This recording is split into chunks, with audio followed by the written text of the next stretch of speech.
আর চুমুক দিয়ে খেতে লাগলাম। আমি আব্বু ও দুলাভাইকে না দেখার ভান করি। তখন থেকে কিছুটা সময় চলে গেল এভাবেই। আমি আব্বু আর আপুর পর যেখানে ছিল তাকাইলামই না সেদিকটায়। আমার চা খাওয়াও শেষ হলো। তখন আমি কাপটা দিয়ে দিলাম দোকানিকে, আর দেখতে পেলাম আব্বু আর আপুর বর নেই সেখানে। তাই আমি দোকানদারকে বললাম, সিগারেটটা দেন। চা চাইলে নাকি সিগারেট? চাচা, আমি সিগারেটই চাইছি। চা তো মাত্রই গিললাম। তখন দোকানদার কথা বাড়ালো না, কারণ তার ব্যবসা এটা, তাই সিগারেট দিল। আমি সিগারেটটা ধরিয়ে নিয়ে এক টান দিয়ে দোকানির টাকাটা দিয়ে দিলাম, আর আমি আমার বাইকটার পাশে চলে এলাম আর সিগারেটটা পুরোটা শেষ করলাম। সিগারেট পুরোটা শেষ হলে আমি আবারও বাইকটা নিয়ে ঔষধের দোকানে চলে আসলাম আর কিছু ব্যথার মেডিসিন নিয়ে নিলাম আর টেস্টি হজমি নিয়ে চুষতে চুষতে বাইকে করে বাসার দিকে যেতে লাগলাম। কিছুটা সময় পর বাসায় পৌঁছে গেলাম। দেখতে পেলাম আপু আর দুলাভাই, আপুর বর আমাদের বাসা থেকে বের হচ্ছে।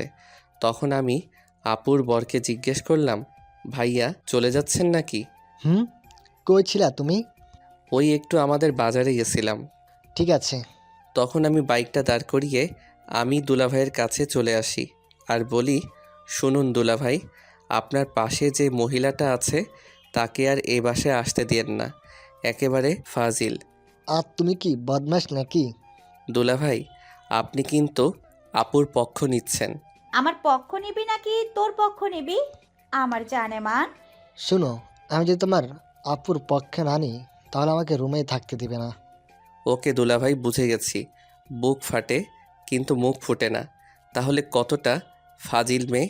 তুই কি বললি এগুলা? বলেই সুহা আমাকে ধরতে যাবে।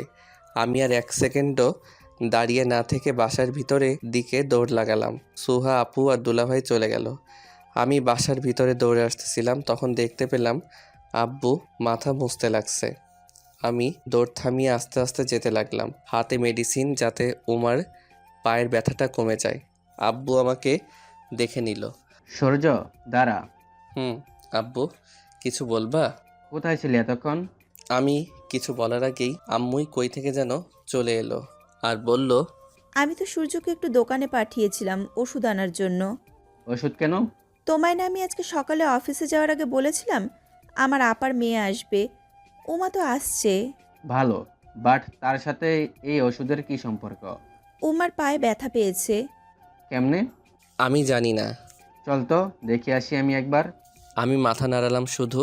তারপর চলতে লাগলো আব্বু আগে আমার রুমের দিকে, আমি তার পিছনে। আব্বু আমাকে বলল তার সাথে হাঁটার জন্য। আমি এগিয়ে এসে তার সাথে হাঁটলাম।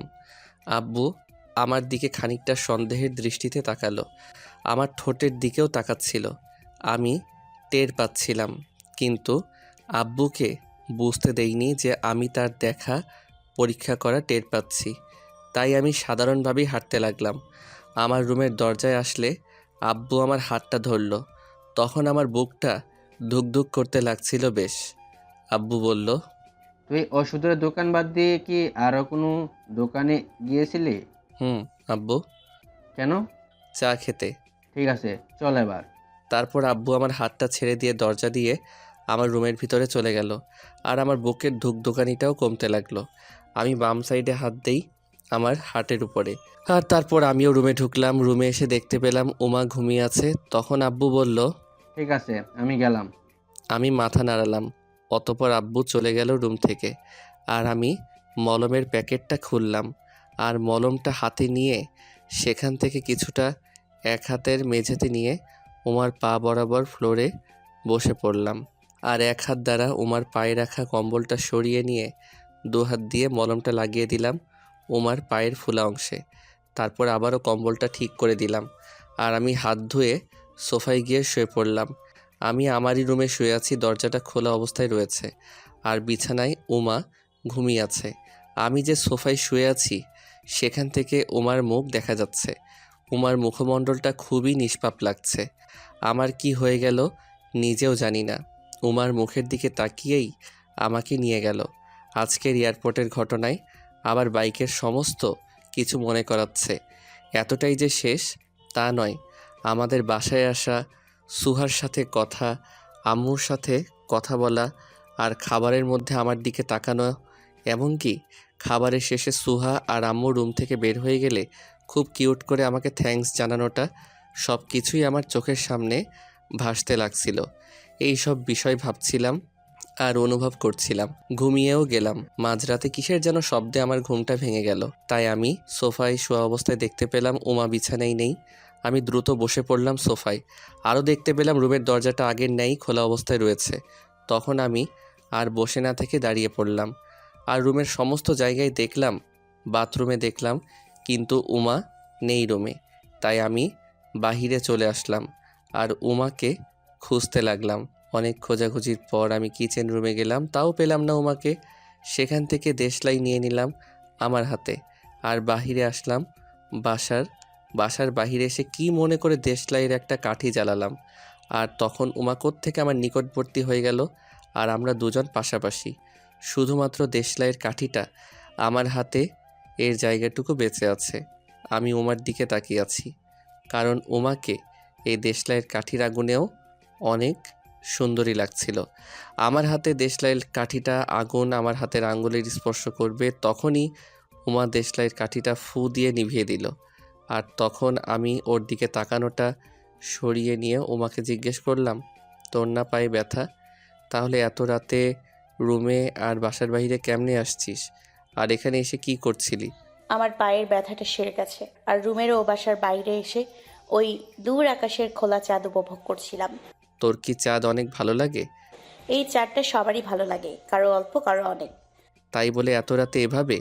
তাছাড়া আর কি বলবো, তোদের বাসা তো একতলাতেই সীমাবদ্ধ, আর ছাদে ওঠার সিঁড়িও নেই, আর বেলকুনি তো একতলাতে হয় নাই, তাই বাসার বাইরে আসতে হলো।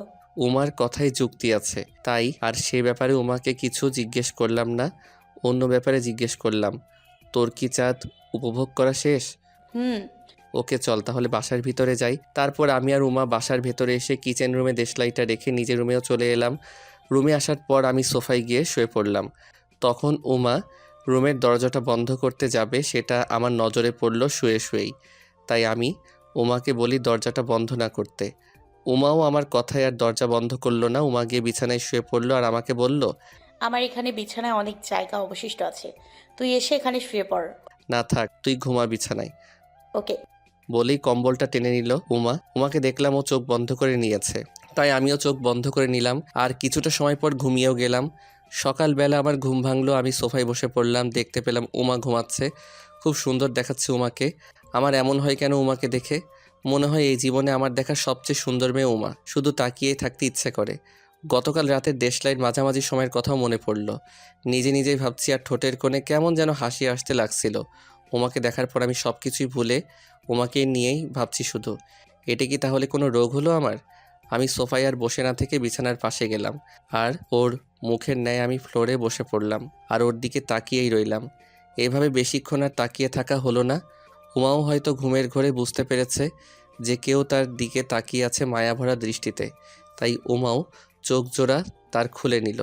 আমাকে তার মুখের পাশাপাশি আমার মুখটা দেখল উমা চোখ খুলে নিলে আমি উমাকে বললাম, গুড মর্নিং উমা। একটা হাই তুলে নিয়ে বলল, গুড মর্নিং। কেমন ছিল ঘুম? ভালো।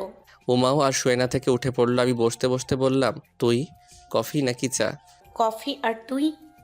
আমি অবশ্য চা। ওকে, চা চাই। আচ্ছা, তুই ব্রাশ আর ফ্রেশ হয়ে নে বাথরুম থেকে, আমি নিয়ে আসছি। ওকে। তারপর আমি বাথরুমে গিয়ে আমার ব্রাশটায় টুথপেস্ট লাগিয়ে দাঁতে ব্যবহার করতে করতে আমি আম্মুর কাছে আসতে লাগলাম। আর ওদিকে উমা বাথরুমে চলে গেল। আম্মুকে দেখতে পেলাম কিচেন রুমে। আমি কিচেন রুমে আসতে আম্মু আমাকে দেখলো আর বলতে লাগলো, কি রে, আজ তো সূর্য কোন দিক থেকে উঠছে? আমার নামই তো সূর্য, আমি উঠবো না তো কে উঠবে আম্মু? তোর নাম সূর্য হলেও চাঁদ দেওয়ার যোগ্য। দেখো আম্মু, বইয়ের মতো আমাকে শরীর থেকে শরীফা বানানোর ট্রাইও করবা না। আমি সূর্য আছি, সূর্যই থাকবো, চাঁদ বা নক্ষত্র হতে পারবো না। আমার এমন কথায় আম্মু হাসতে লাগলো আর আমিও হাসতেছিলাম। আম্মু কোনো মতে হাসি থামিয়ে আমাকে জিজ্ঞেস করলো, কিছু লাগবে নাকি? আম্মু, আমার আর উমার জন্য চা লাগতো। আচ্ছা, তুই গিয়ে সোফায় বস, আমি চা বানিয়ে দিচ্ছি তোকে। ওকে আমার কিউট আম্মু। তারপর আমি কিচেন রুমের থেকে সরে সোফার পাশে থাকা ট্যাপ থেকে মুখ পরিষ্কার আর ব্রাশটা ধুয়ে নিয়ে বসে পড়লাম সেখানের সোফায় আর মোবাইলটা ঘাটাঘাটি করতে লাগলাম। তখন আম্মু এসে 2 কাপ চা দিয়ে গেল আমার হাতে। আমি চা নিয়ে রুমে আসলাম। রুমে এসে দেখি উমা তখনও বাথরুমে। আমার হাতে থাকা চায়ের একটা কাপ আমি আমার টেবিলে রেখে দেই, আর ব্রাশটাও, আর একটা চা খেতে লাগি বিছানায় বসে।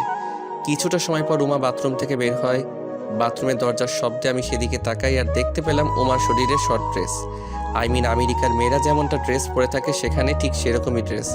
উমাকে এমন অবস্থায় দেখে আমার চোখগুলো শুধু ওর দিকে আটকে গেল। আমি শুধু ওর দিকে তাকিয়ে আছি। কখন যে উমা আমার পাশে আসলো টেরি পাইনি। উমা আমার পাশে দাঁড়িয়েই বলতে লাগলো, কি রে, এমন করে হা করে তাকিয়ে থাকবি নাকি? চা দিবি? উমা আমার দিকে হাত বাড়িয়ে, তখন আমার হুঁশ এলো। দেখিও আমার দিকে ওর হাত বাড়িয়ে দিয়েছে। আমি কিছু বোঝার আগে আর বলার আগে আমার হাত থেকে চায়ের কাপটা উমা নিজের হাতে নিয়ে নিল আর খেতে লাগলো। কয়েকবার চায়ের কাপে চুমুক দিয়ে খেয়ে নিয়ে বলল,